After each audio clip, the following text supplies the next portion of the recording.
Hello, and thank you for joining us. Welcome from me, Michael Scott from the UK, and from my joint convener, Sanford J. Unger in Washington, DC, to the 19th jointly promoted event between the Future of the Humanities Project and the Free Speech Project.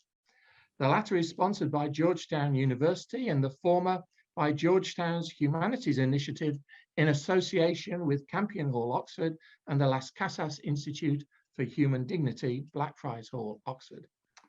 Together, the two projects consider issues concerning human dignity, rights, cultures, histories, traditions, and freedoms in a wide spectrum of educational activity, policy, expression, and aspiration.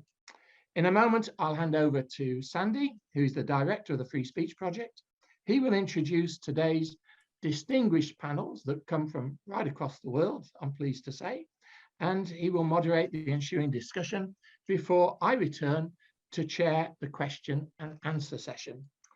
From the start, you can type in your questions to the panel by using the Q&A button at the bottom of your screen. Please use the Q&A button, not the chat button. These questions will come to me during the session, and I will try to put them to the panel to consider in the last 20 minutes or so. We urge you to ask questions, and I will try to put them, as many of them as I can, to the panel and to Sandy later on. So with that, enjoy the debate, and I'll be back with you later. Over to you, Sandy. Thank you, Mike. Good morning to everyone. Or sorry, it's morning in Washington, but a late night in Bangkok, where Gwen Robinson is joining us from the Nikkei Asian Review. She is also associated with Chulalongkorn University in Bangkok. And thank you, Gwen. I know it was a tough thing for you to get from the airport, et cetera, today to join us. We also are delighted from San Francisco to have Corinne McSherry, who is the legal director of the Electronic Frontier Foundation and one of California's top entertainment lawyers in her prior life, perhaps her ongoing life as well. Nadine Elzain from Warwick University in the UK is also here with us, a philosopher and someone who has pondered the large aspects of our subject at hand. And Edward Hadas, who is a research fellow at Blackfriars Hall at Oxford and has worked in the past in finance and financial journalism and has some very interesting thoughts on the topic as well. I'd like us to begin by talking about censorship actually in a broader philosophical sense and trying to figure out just what we all mean when we say censorship and how we plug into that. And I thought we might start with Corinne McSherry to ask you, Corinne, if censorship has taken on a different meaning in the digital age. Yes and no. I think that's right. I mean, we have a situation now where because of the internet and because all of the sort of communications technologies that we have an ability to communicate with more people than ever. I mean, you can send out a note and millions of people can read it. It's extraordinary, really. At the same time, we also have a situation where our communications, I mean, this isn't entirely new, but it's something that people lose track of. All of those communications, miraculous as they are, depend on service providers. And so there's sort of a chain of speech, and there's a whole lot of weak links in that speech. So, you know, I mean, in some countries, the internet is just shut down altogether, but short of that, a lot of us rely on social media platforms, and they make decisions about what speech they're going to host and what speech they're not going to host. And that's not government censorship, but that nonetheless, you know, can have their decisions about what speech is bad and what speech is good, can have enormous consequences for our online conversations. And then of course there's all of the service providers that we don't really even think about, like domain name registrars who make decisions about what domains get to exist or not, what websites get to exist or not, and a million little service providers in between that we don't even think about. So we have a funny situation where we can communicate in miraculous ways more than ever before, and in some ways with more people than ever before. And at the same time, our communications are tremendously vulnerable. Tremendous paradox at the heart of this question. Nadine, more people, you're on mute, by the way, you'll want to come off. More people with an opportunity to censor, as Corinne says, more ambiguities about standards in some ways. And it occurs to me sometimes that people just have an instinct to censor, to sort of avoid trouble, to think that it will be better if nobody says anything nasty, or if nothing is out there that might offend anybody. But that's not the world we live in these days, is it? No, I mean, I think philosophers have traditionally worried about government censorship and traditional censorship of various media outlets, but nowadays the word is applied far more broadly, and I think people worry about all of the different avenues via which we can be censored. Now, of course, part of it is quite innocent. I think that often all people want is a kind of friendly, respectful conversation on various platforms, and I think that that's quite a reasonable thing to want. But like you say, it's not necessarily something that's easy to achieve, and people can get offended by quite a broad range of different things. I think it's an interesting question whether we should apply the same concerns about censorship to people simply putting social pressure on one another, or people worrying about debates in public, to the kind of way that we might think about censorship of a government towards traditional media. And I think we should probably distinguish censorship, which is there in order to protect people from abuse, from censorship that's there to back up power, or to control what people can find out about, or to basically get around criticism of the powerful, or certain interests or regimes. So, I mean, we can't live in a world where nobody says anything anyone else dislikes. So I think the interesting philosophical question is what the boundaries are for policing that in a way that respects our rights. Gwen Robinson, thank you, Nadine. Gwen Robinson, you've got rich experience in Southeast Asia. You're at the heart of a region where there's plenty of controversy and trouble. And I don't know whether you think friendly, respectful conversation is possible in your part of the world, and how you think governments and private actors in that region are dealing with the threat of censorship.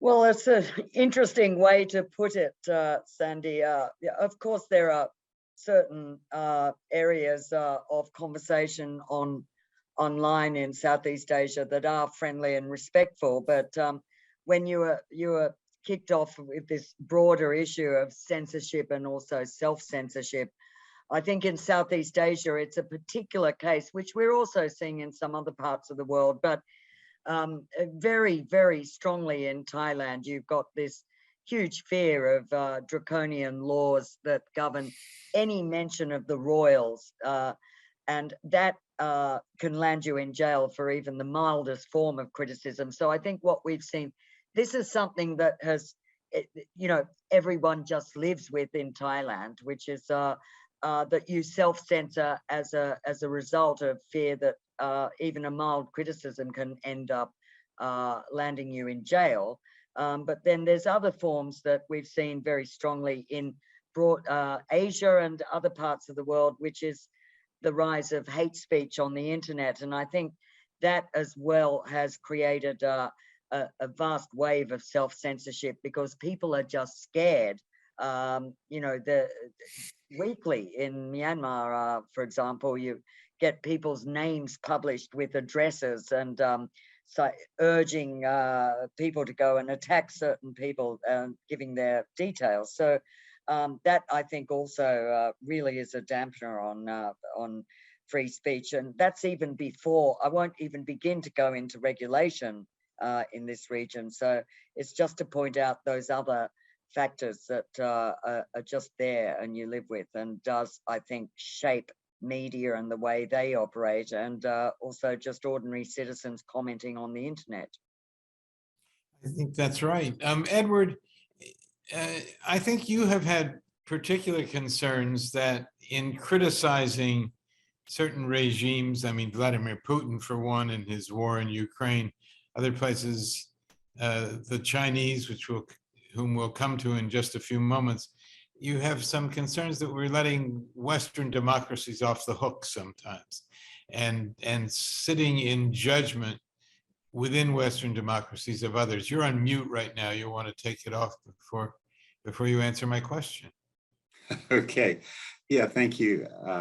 So I am interested in this as a problem. It seems to me that the way I would tend to start thinking about it is that the control of information and the setting the boundaries of information or of media communications of one sort or another is one of the things that all governments are concerned with. And if the whole issue of censorship develops as a kind of attempt to limit the power of governments, and at least since the 20th century, we have more and more powerful governments, often working, and including in liberal democracies, often working very closely with, say, an establishment or a media.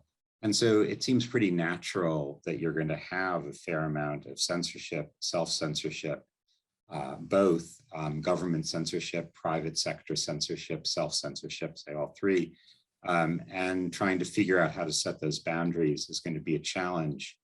And I don't think there's any reason to see liberal democracies as enormously different in kind.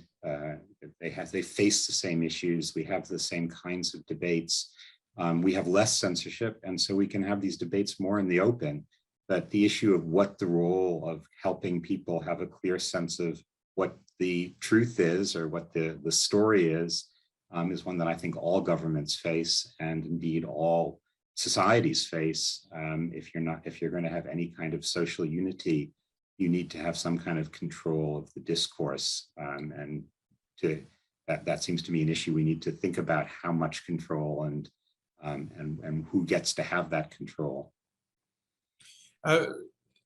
You mentioned the issue of looking for the truth, and of course, we all like to think that's what we're doing all the time. With the advent of social media, there's been much more conversation about whether falsehoods have the same protection of free speech as the truth. And we don't have to right this minute go into the reasons why this has become such a pressing question. But it is a very important question. Corinne, I should think that it's online where that is really tested daily, monthly, weekly, all the time, what's a lie and who's to say, and where is the line, if any, on whether it's protected or not. And you're on mute right now. Well, legally, for the most part, false information is legally protected. So as a matter of, at least in the United States. So as a matter of First Amendment law, for the most part, it's a very, very, very high bar before a government can force speech offline. It's being tested quite a bit recently, as several states have decided to get into the social media regulation game, and we'll see what happens with our current Supreme Court on that. But under the current rules, for the most part, false information can in fact be put online, and the idea is that should and can be overwhelmed by correct information. I think the research has begun to suggest a couple different things, which one is that unfortunately false information does spread. It spreads, and particularly within certain communities where it aligns with one's bias already. So we have a sort of confirmation bias problem. False information can be spread and it can be difficult for some communities to recognize it as false, right? It does. We don't have the situation we all want, which is that true information overwhelms the false information. There's also the one thing that gives me some hope is that we finally, I mean, really the research has lagged very far behind the rhetoric. And there is recent research that does suggest that, you know, there's a little less false information out there than you might think. And the people who believe it are fewer than you might think. They're just really loud. And Are we supposed to be happy about that? well, I think that we can have a sense that the internet is just this terrible cesspool of lies and confusion and falsehoods. And I actually just don't think that's true. I just think that there is a part of it that is that. But the internet is also an extraordinary vehicle for sharing truth. It's really important. It has changed the game that we can see videos of police shootings, that we can see, record and share videos of atrocities that are awful, But when people see it, it makes a difference, I think. And I mean, those are just a couple of examples. And also the internet is a place where actually you can spread good information, correct information, also quickly to millions of people. And that's really important. I just think it's very easy to lose sight of that bit. And I don't know that it's a censorship problem. It's just, it is just sort of I think we can have more hope than we currently do in the conversations about online speech. And we should. Could I, do you think I could add to Corinne's Yes, point, absolutely. Sandy? Please do, Gwen. Actually, I totally agree on the double-edged nature of, but this is an old debate and quite controversial, but definitely in this region, for example, the wholesale destruction of independent media in Myanmar since the February 1st coup in 2021 saw, you know, every independent organization either closed down, raided, journalists, you know, harassed, locked up in some cases. You know, any independent media has basically gone below ground. But what we've seen flourish is an extraordinary range of publications, really, all kinds of publications on social media. And they're able to do this with very little money and get the news out and very powerful information and images. And without social media, I think, you know, there really would be very little coming out of Myanmar. So I think in that case, that's a really powerful example of how social media can still provide, actually be a real force for good and positive aspects. I hear that, and obviously that's been true in many countries, in other places as well. Exactly. Yeah. It doesn't take very much. Doesn't take much in the way of resources to get information out online, and on the other hand, we don't have always reliable filters to know what information, and we have people struggling with how to create those filters and not knowing exactly. I mean, ingenuity is not enough. There has to be some sort of backup to that ingenuity, and I think that's where things go right. Nadine, do you want to add something here about the philosophical challenge of defending falsehood? Yes, as a right. I mean, I'm quite influenced by the philosopher John Stuart Mill here, and he thought that the value of free speech was really something we should protect because it's part of a kind of truth-finding exercise. And his point is quite simple, which is that none of us are infallible. And if we have some entity controlling the flow of information, then what we might do is hamper our ability to reach closer to the truth. So his view is that the reason we should protect free speech, the value of it, was precisely so that you got public debate and conflicting viewpoints. And through that process, you would be more likely to arrive at true information. Now, I think the challenge that we have today is something that Mill himself would not have anticipated when it comes to internet sites being flooded with fake news stories, but also when it comes to internet sites being flooded with fake news stories that basically argue that all of the mainstream news sources are fake and try to undermine our ability to tell apart a good source of information from a bad source of information. And I think where it gets compounded is when you get echo chambers as well. People are selective, and the more they click on one kind of content, the more they're shown only that kind of content back. So it looks like, to some extent, what we've seen is forces that go against the trend that Mill was talking about when he thought it was very important to protect free speech. So I think the challenge, it seems, is how do we get the voices of truth actually directly countering the misinformation? I should also say that Mill was really concerned to protect people's sincere ability to express their opinions. So what he says might not protect deliberate misinformation in the same way.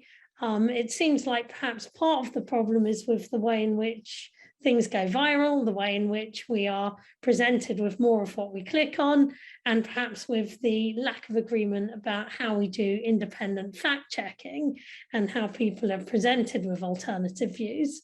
So I would be interested in whether the rest of the panel are with Mill in thinking that the value of free speech is something to do with allowing conflicting opinions and getting close to the truth, or whether it's something else, because certainly, like Gwen described in Myanmar, it seems like this can be an incredibly powerful source of allowing people to give their own opinions. But once you're flooded with enough misinformation, it can also constitute a kind of censorship whereby it becomes more difficult for accurate information to be heard. Right. Might I say, Nadine, you did about as good a job of summarizing Mill's point as I've ever heard, as somebody who grapples with this every term with my free speech classes.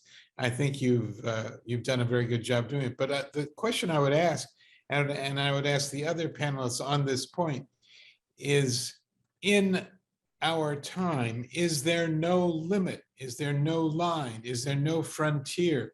And Edward, I think that's something I'd like to direct to you. Is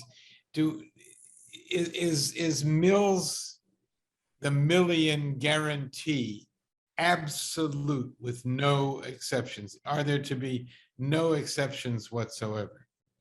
Well, I think maybe the way to start answering that question is with a little bit of puzzlement, is that we seem to know what the truth is here. On the one hand, we have maybe that free speech is because none of us know the truth. And then we've just been told about how we can identify misinformation. And there's someone who seems to know what is misinformation and what is false news. But actually, that's a lot of what the debate is. You have pretty much everyone censoring, saying, I don't want this, say Russia. That wouldn't be true of the lèse-majesté in Thailand, but it would be true of many of the efforts of the Turkish or the Chinese government, would be to say that they're protecting their people against false news, against sort of drug dealers of Western idealism that lead you to misery and depravity. And if we're the ones who can say, well, that's wrong, then we've completely violated Mill's principle. But I perhaps I'm a little more skeptical than Nadine is about the value of what Mill is saying, or perhaps the realism of it.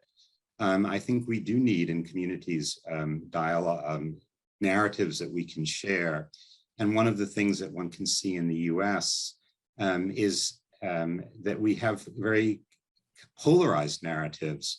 I want to agree very strongly with what Corinne said before, that the internet has allowed polarized narratives to develop very quickly. I'm not sure she put it quite like that. So I'm thinking about the COVID-19, where the narrative of this sort of vaccine hesitancy, if you will, or COVID denier narrative, as it was called, developed with a lot of scientific background and very quickly and very efficiently on the internet in a way that would have been hard to imagine 100 years ago. So in that sense, I think the internet has been has definitely developed what's really good about free speech, which is the capacity to do, as Mill says, to argue with each other in effective ways to get close to it. But I feel a little bit in a minority here of one of panelists of say, well, wait, you just keep talking about misinformation and falsehoods as if we knew exactly what they were. Well, a fair point. I want to take Can this. I respond to that? Sure, please do, Corinne. Because I do think I was thinking as Nadine was talking that we have a bit of a tension, but where we might say, yes, conflicting opinions, people can talk to each other and that's how we get to the truth. And that's great. But I think with the COVID situation, at least in the United States, it's been difficult because it's like, well, but what about the stuff that's not a matter of opinion? What about the stuff that's just, science? And that can be wiggly a little bit, because like early on, for example, it was like, don't masks are a waste of time, and then that changed. So that can change a little bit, but it does feel like maybe there's a core of information that's just really is true, and that should be set somewhere else a little bit. I just wanted to say one more thing, because I feel like I'm the lonely person here who wants to be hopeful, or maybe I'm not lonely, but Twitter last week published some research that showed that when they now have a thing on Twitter where if you just repost something without reading it, you can, a little button will come up and say, do you want to read this first? And 30% of the time, people do not, in fact, retweet when they see that. Either because they don't have time to read it and they think, oh, maybe I should read it first. And so they just don't do it. Or they do, in fact, read it and realize that actually it's not true or whatever. But I have to say, like, that was amazing to me. Like, the little button made a big difference. And I think that's extraordinary. And I wish we had a lot more of that. That kind of, and I suppose it's self-censorship, but I think it's as of people just being sensible and deciding, how do I want to contribute to the conversation? And how do I maybe want to avoid spreading information that either I don't know whether it's true or not, or it might just not be true. Well, that's a very interesting, very, very, very interesting point. I'd like to take this conversation to China and ask. They're not going to listen there, I'm afraid, but you can take it.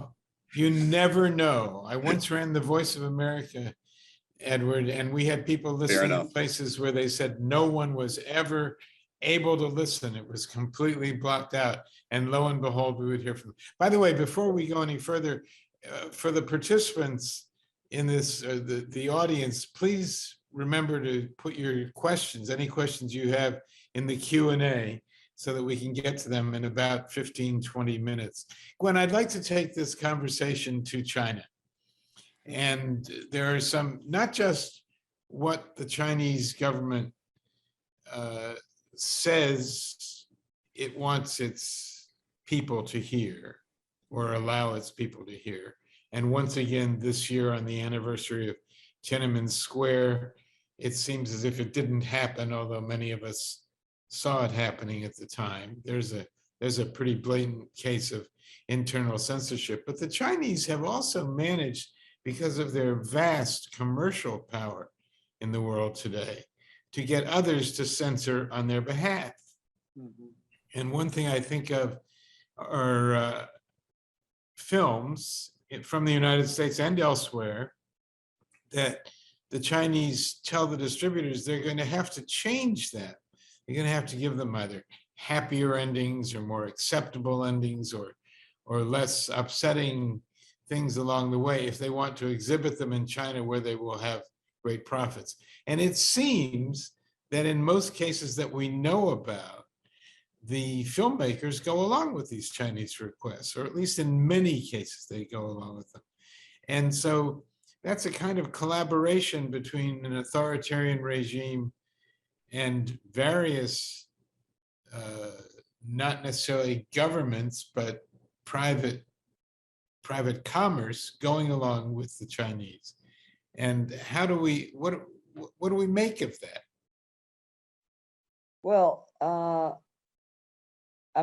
you hear me? Yes. Yeah. I think some of my fellow panelists would have strong views on this as well. But first of all, I think we've got to define the different imperatives behind the infamous spread of Chinese influence on censorship on the internet, and also generally in discussions of topics that yank Beijing's chain. I think, though, that there was a lot when there was a big rise of Chinese investment in, commercial influence in Hollywood, Right. and then going out to the world, lots more commercial influence in areas that touched on things like media and film entertainment. So I think we all read those stories. It was in the sort of late the 2010s, first decade of 2000s. And I think so now we've got sort of the commercial aspect, where that's a very powerful form of pressure to censor. And I think that's one element. And the other one, obviously, is the political one, where there's so much influence, all kinds of strings and levers behind the scene that China can bring to bear. I mean, I do think that this happens in other regions of the world. But, China is, of course, particularly notorious for it. And you can see the ways it works in, for example, this region where China really is extremely influential.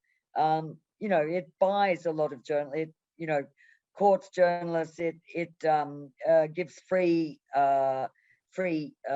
information services to media. It takes media all the time, invites them to China, showers them with largesse. So that's the form of soft power influence. So I think you've got several strands of the way Chinese influence plays out on both the internet and popular culture, and as I think you mentioned, film. So what are you asking? What should be done about it? Yes, that's really what I'm asking, is whether the democratic countries upon whom this is being perpetrated, in not directly on the government, but on the societies, have any recourse to strike back. I mean, in sports, for example, the same thing has happened. It's happened in Europe, it's happened in the United States, where someone criticizes the Chinese for their treatment of the Uyghurs or something else, or in Hong Kong, and China simply says, well, we won't show your basketball games anymore. And, Exactly. and therefore has a huge capacity to affect the commercial success of American basketball. Of course. And I think the most famous cases are things like Bloomberg in China, and also Google, big companies making compromises. And that you're bringing in, I think that's the commercial imperative, right? China is using its economic clout. Yes. And what you do about that, I think, is a very complex debate, because what do you do about enormous economic power and threats to block market access? That's a totally different issue to what you do about political threats, which I think are also, there's a lot of fear, for example, in this region about what, China's, incurring the wrath of China can actually cut a country off lucrative trade streams and things. I suppose that comes down to the economic imperative, but I think it also influences policies.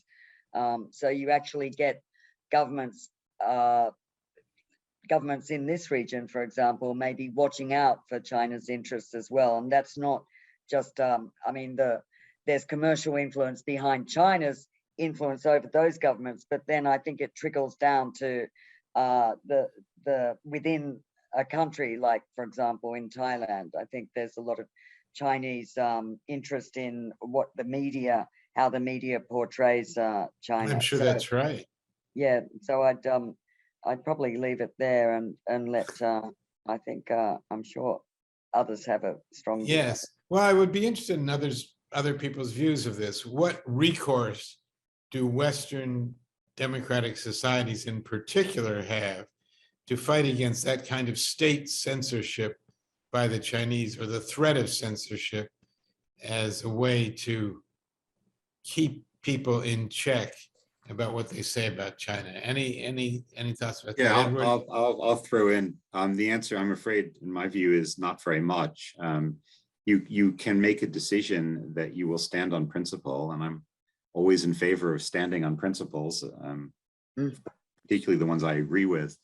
But the and so the NBA could have said, well, we'd rather give up on Chinese broadcasting rights than go along with this, and that would be, I'd be admirable. Whether it would have much effect on China is hard to say, but I think Gwen just went through a very potent case. The Chinese care. They have a lot of economic power. A lot of the people don't really care that much about the particular issues. A lot of people say in Thailand or Myanmar or India, or indeed the United States, basically feel the way that the Chinese government should do what it wants in China. And so you would, to try and gain righteous indignation against this and the willingness to make sacrifices for this cause, I think is going to be an uphill struggle. So I would feel, I find it very hard to see what in practice democratic countries could do, except perhaps to make a stronger effort to be beacons of freedom and free speech themselves. Well, I'm always in favor of that, I must say. Right. But the irony there, I to my mind, is that we are in a moment, at least with respect to social media, where particularly at the state level, but also at the federal level, there's the techlash, right? And everyone hates big tech, and everyone thinks what we need to do is figure out how to regulate it more.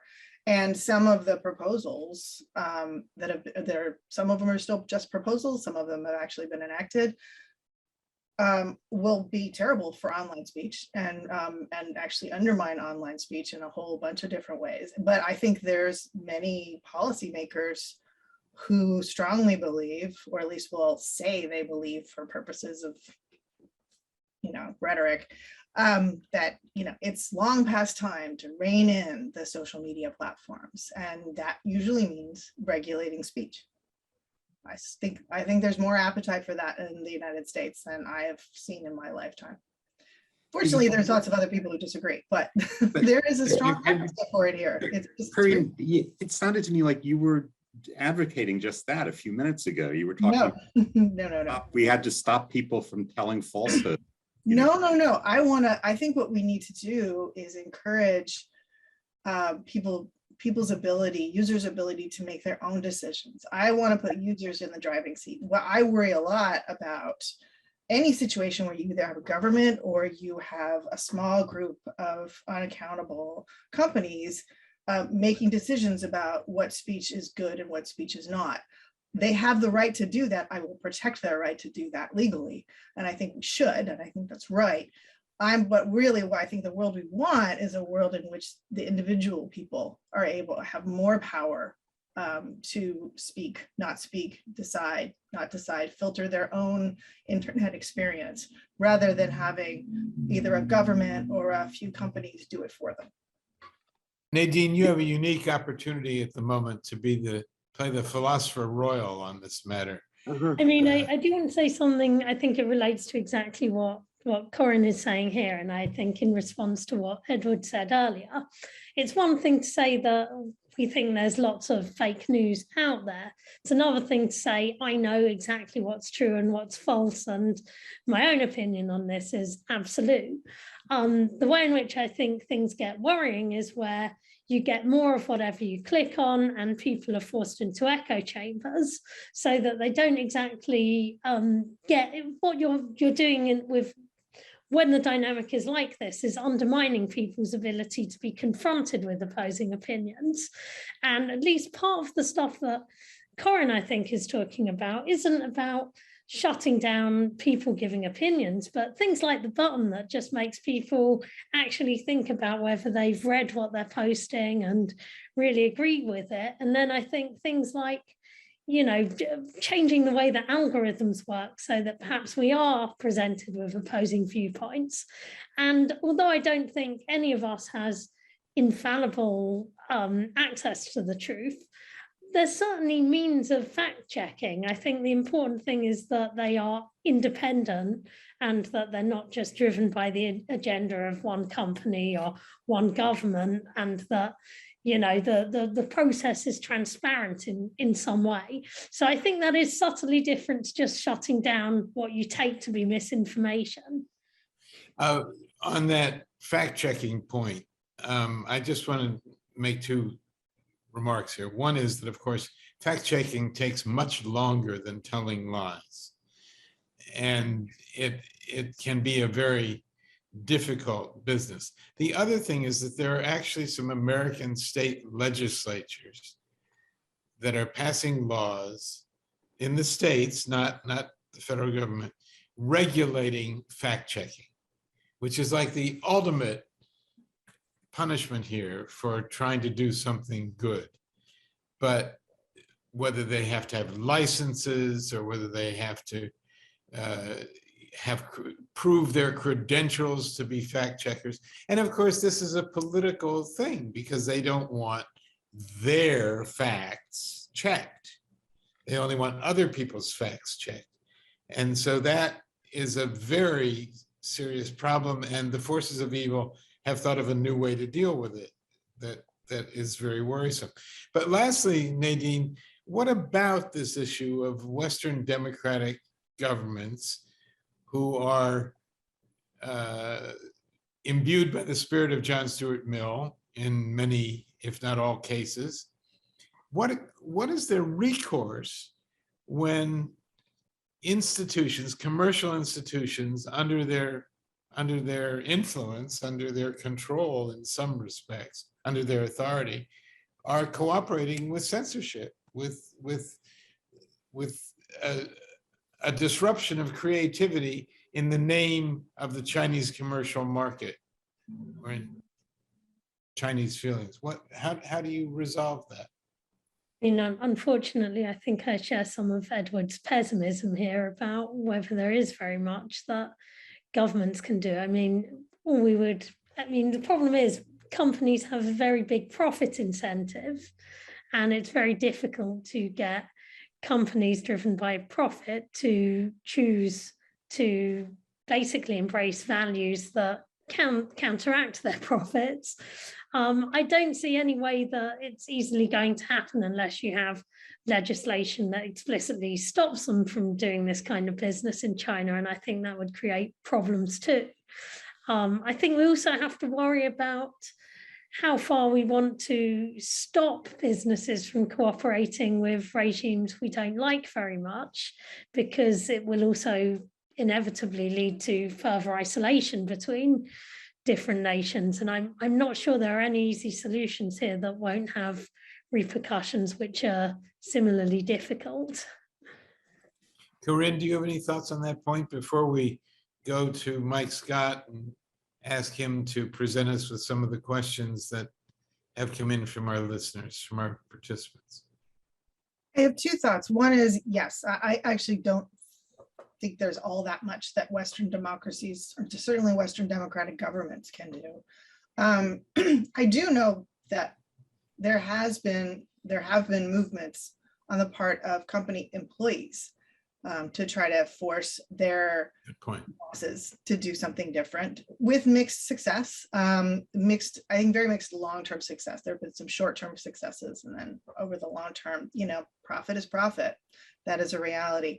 The other thought I do have, and I think I want to echo part of what Nadine was saying, I do think we do need to pay attention and be really careful about isolating countries. I think this is one of the things that we've seen in the war in Ukraine, a big push on the part of a bunch of Western democracies to tell companies to cut off a country. up and down the internet stack. And I think that, and some of those companies, fortunately, pushed back, and I think rightly so, because the last thing I think we want right now is for people in Russia to have no sources of factual information, whether they believe it or not. You want it to be available for people as much as possible. And so, that was something I found very worrisome. Understandable, right? People act, it's a moment of crisis, but Western democracies demanding, internet shutdowns for a country that they don't like, I think was something that inevitably was going to backfire and will backfire and is already backfiring. The best thing that I think, a thing that Vladimir Putin would like more than anything would be to have total control over all information that's available to people in Russia. I thank you for that point. I think that's a very, very interesting part of this conversation that we have to look out for. Mike Scott, do you have some questions to present from our audience across the various parts of the world that might be listening? I think actually, Sandy, you've censored them because I haven't got any. But I've got some issues I'd like to just take up. I mean, it's and if anybody can send some questions in, please do so. But we've had a silence today. Can I just say, I think there's like 12 questions there. I see 12 in the Q&A. Logan has perhaps Logan hasn't passed them on to me. Right, okay. Let's see what we're going to get with the Q&A box. Okay. Angela Preston. Pornography is one on a free speech argument. Research shows pornography watching reduces empathy towards women because of the high incidence of violence against women, 88%. Would the world be better if government censored pornography, since 13% of web searches and 20% of mobile searches are pornography? Over to you. Who wants to take that one first? I'll take that. I have to say, I have to go in a minute. I have another obligation, so I'll just say something very, very briefly here. As I think, and this gets back to my first point, is I think censorship is inevitable. It's, John Stuart Mill has a principle, but I'm not sure it's a realistic principle or even necessarily always a good one. And pornography used to be banned more or less effectively. And then the social consensus on the badness and goodness of pornography changed. And I don't see why it couldn't change again if we accept the questioner's judgment as its bad effect, or the studies that she's citing. But I think that we are going to say, well, we're just never going to censor anything isn't a very realistic thing to say.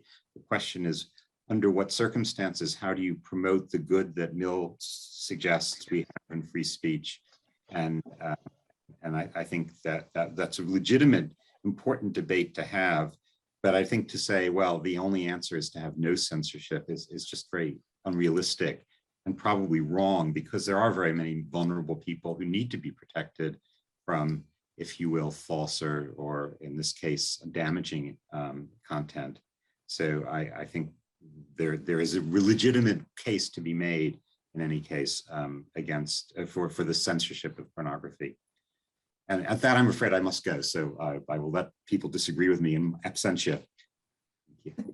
Thank you, Edward. Can I respond to that? So I'm going to do the thing that my law professors forbade me from doing, but I'm doing it anyway. I'm going to fight the hypo. As a practical matter, voluntarily, companies intervene to censor pornography all the time. Most of the social media platforms, their terms of service forbids most form of pornography. And so, they regularly take down sexual imagery. I mean, actually, to be honest with you, that's can also be a problem, because they're not particularly good at drawing a line between an image of a woman breastfeeding and something that's actually porn. So that's also a problem. Universally, companies act quite aggressively to take down child images as much as possible.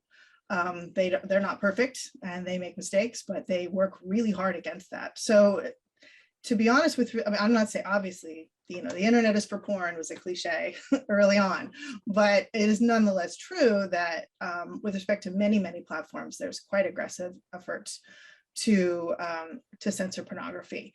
Now, there's still pornography sites, and those exist. And so I suppose if the concern is, well, we need to shut those sites down altogether, that's not something I would agree with. But I just want to sort of point out that there's a lot of that intervention already happening. And people may not realize that, but that is the reality. Okay, thanks for that. I've got a question from Emma Vahi. What do the panelists think about the argument that the scientific method is comparable to J.S. Mill's argument about seeking the truth in society via free speech, i.e., seeking scientific truth via the scientific method? Thinking, and Emma's saying she's thinking about this in terms of the evolution of COVID information and findings. Nadine, you wanted to have a go at that? So, yeah, I mean, I think that ideally the way that scientists practice, you do have argument and counter argument, and you have a lot of transparency, and you have a lot of different viewpoints which are being heard. I'd be reluctant to therefore say that we can favour scientific consensus over all opposed opinions. And certainly I think that Mill would be sceptical about doing that because it would still seem to involve some claim to infallibility. But of course, there are limits. I think that the scientific method has established some things in pretty concrete terms, and we are able to at least not just say that anyone's opinion is as good as anyone else's, no matter what kind of evidence backs up one of those opinions, and no matter whether the other one is just completely made up on the spot. So I do think that the process, ideally in science, is similar. I suppose I think we should at least take into account what the scientific process has taught us when we're thinking about how to independently fact check. I don't think that this replaces the process of public discussion that Mill was talking about, because of course there are dissenting voices within scientific communities too. Can I just add to that, if you don't mind, Michael? Yes, Gwen, yeah. I think your point is really interesting, but I'd like to take it a step further as a journalist, and say that I think the COVID pandemic was a real it was a game changer for journalism worldwide, I think, because suddenly it was of such magnitude, such a crisis, and there was so much need and thirst for information. And for journalists who were not, actually in hindsight, you might think that media should have maybe put journalists into training, some crash course in scientific principles, but suddenly there was such demand that you had a lot of journalists who'd never written a science story or on medical issues, quoting scientists or doctors. And of course, we have had a whole range of medical views. And so I think particularly in the first year of COVID, you had so much, what about ranging from the US president urging people to drink whatever it was, some ridiculous thing, to, every second quack claiming to have a special cure, which actually became dangerous when people were, and it was reported as fact. But what you had was reporters reporting as fact what some supposed expert was saying. And also the explosion of the urgency, I think, actually stymied normal fact-checking processes, maybe. You had articles churning through every minute of every day for like maybe at least 6 months. So that really highlighted some of the issues you're talking about now. And I mean, I'm applying the term scientific literally, but I think that is a real example really of some urgent crisis where there was such need. And I think that's happening in other fields as well, like climate change, you know, between deniers and advocates, and a lot of straight reporting by journalists who may not be experts, but often you do not have time to go into deep fact checking. So that's really just wanted to put that out there about how it plays out when it actually comes down to media and these sort of issues. Thanks for that. One for Corinne, I think, coming here from Karen Kugels. The problem is, says Karen, the problem is when the principles of democracy and human rights smack up against capitalism and profits. The US has not always been a beacon of light in how it has acted in other countries. I believe education on biases and how to identify truth is important. It should begin in our school systems. Corinne, what do you say to that? 100%, completely to all of that. I think that I mean, if you look at the history of Latin America alone, you know, the United States bears a lot of responsibility that it does not like to admit to in terms of, you know, the development of democracy. We have not always been a beacon of light by any means. So I agree with that. And absolutely, our people need to learn more about confirmation bias. They need to understand, people need to learn more about statistics. This is all true. I mean, I don't think we're going to educate our way out of this, but I do think that it should certainly begin there. And I say that knowing at the same time that unfortunately in the United States, there are a lot of state legislators who are working very hard to make sure that American students anyway don't get good education, don't get access to truth, unfortunately. But nonetheless, that, you know, that's not what it should be. And so yes, media literacy, right? This is basic. It is a necessary but not sufficient condition. I think of media literacy plus user tools so that you can actually do something with that information. You need both of those things. Well, thanks for that. And Maria, Jose Pereira Rozo says, and how should content moderation and the media account for cultural differences and different cultural sensitivities? Mm. Who wants to take that one? Gwen? Well, I think that's sort of like, that's a question that's haunted everybody, and particularly media, from the moment I think social media or even the internet was invented, you know, taking into account, I mean, the internet has globalized everything, but including also, you know, the media and particularly opinion articles, things like that. And there is no, I mean, I think there's an implication that there could be a one size fits all and you can avoid offending, you know, myriad constituencies, and you can't.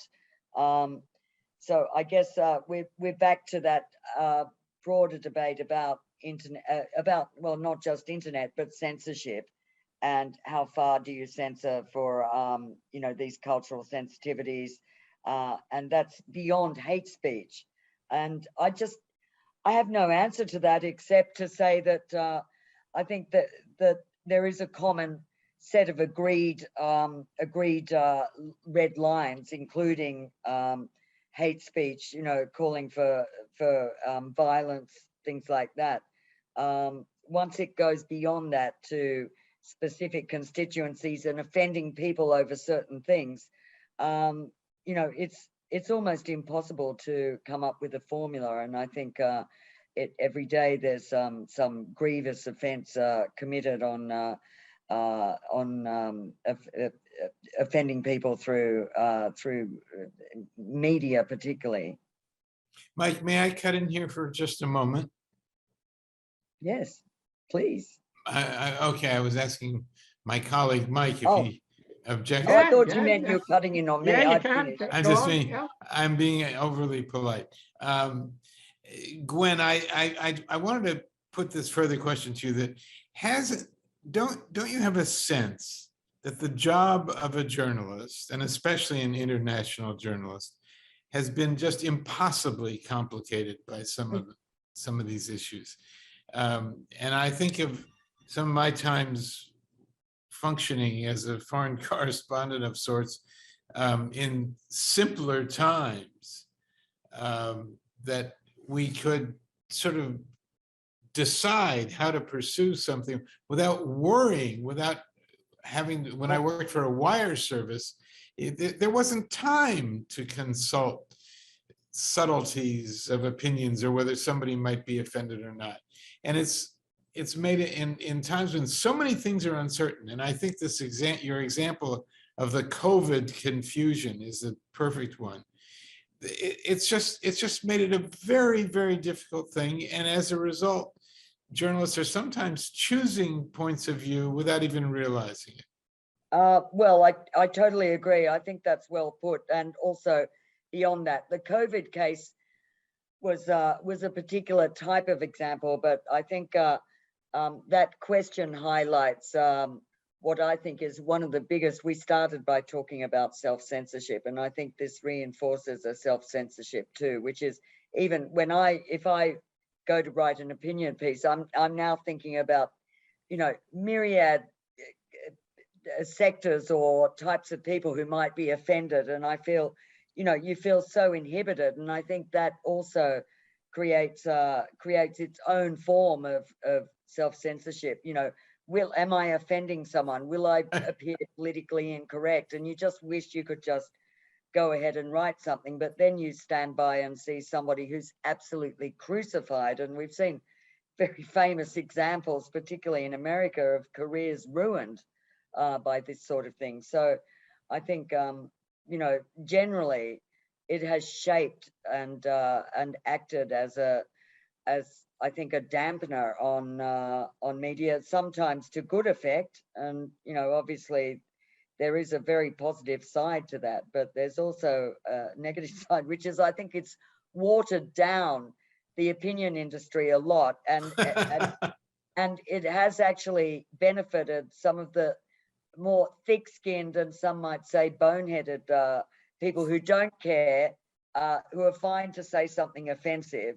And actually, if you look, often offensive articles traffic very well. I mean, people like to read strong opinions, and they also like to read people that anger them.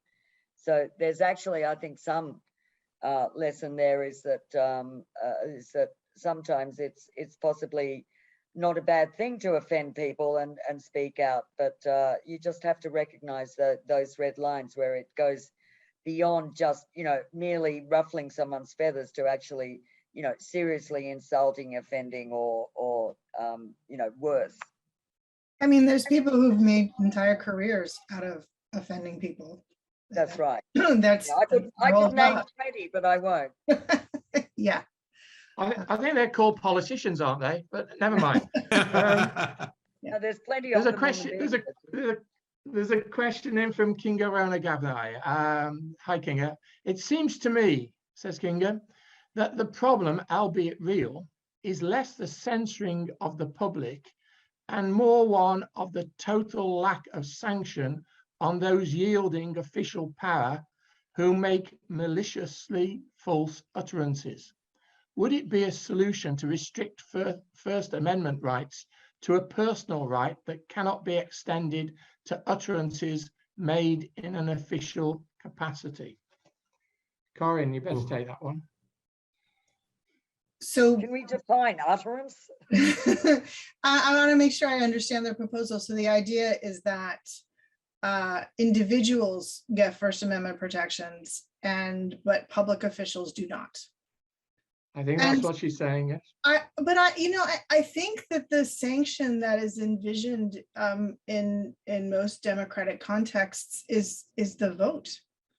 You can vote people out, and that's what you do. Now, I think that is an imperfect answer. I understand that, that's the state of the United States right now is not looking very good for democracy in many respects. So I understand that is an unsatisfactory answer, but I think it is a better answer than this proposal. I will say, there are sanctions against public officials that exist. We do think a little bit differently about speech of legally speech of individuals who are non-public individuals and speech of public officials. And there's actually more protections, for example, for criticizing public officials, public figures. So we do, build in some distinctions there. But it's also not always going to be a super easy line to draw. People can become public figures overnight. Doesn't mean they're elected public figures, but they can become powerful public figures quite quickly. And I wouldn't like to try to litigate the case that figured out when that line got crossed in a fast moving situation. That was an interesting answer in relation to what's happening in the UK today, because there's a vote of confidence or no confidence in Boris Johnson tonight for misleading Parliament. Right, so there you go. You have a sanction right there. Paul Williams asks, regardless of whether facts, balanced arguments, etc., are available on various platforms, isn't there a fundamental problem that we as readers choose to look at those articles, commentators, platforms that conform to our own views? Nadine, do you want to take that? Yeah, so I think this is a really serious problem. And I think that this is one which is slightly compounded by social media, where people can just get more of what they click on, and where we can basically actively seek out news sources which confirm our own biases.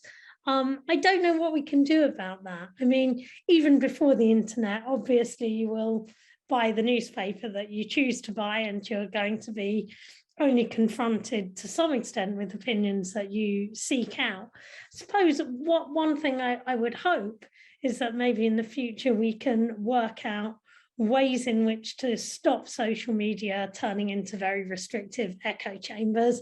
Maybe there would be some way in future for technology not to inevitably lead us all to be trapped inside a bubble where we only have our own biases and our own opinions fed back to us. But Corinne will probably be better placed than me to comment on whether that's ever going to be a realistic possibility. Yeah. Anybody else on that? I mean, I do think that we have that reality. We have people choosing to silo themselves. And by the way, I do think, at least in the United States, one of the, the elephant in the room, we've been focusing a lot on internet speech, but really we should be talking about Fox News.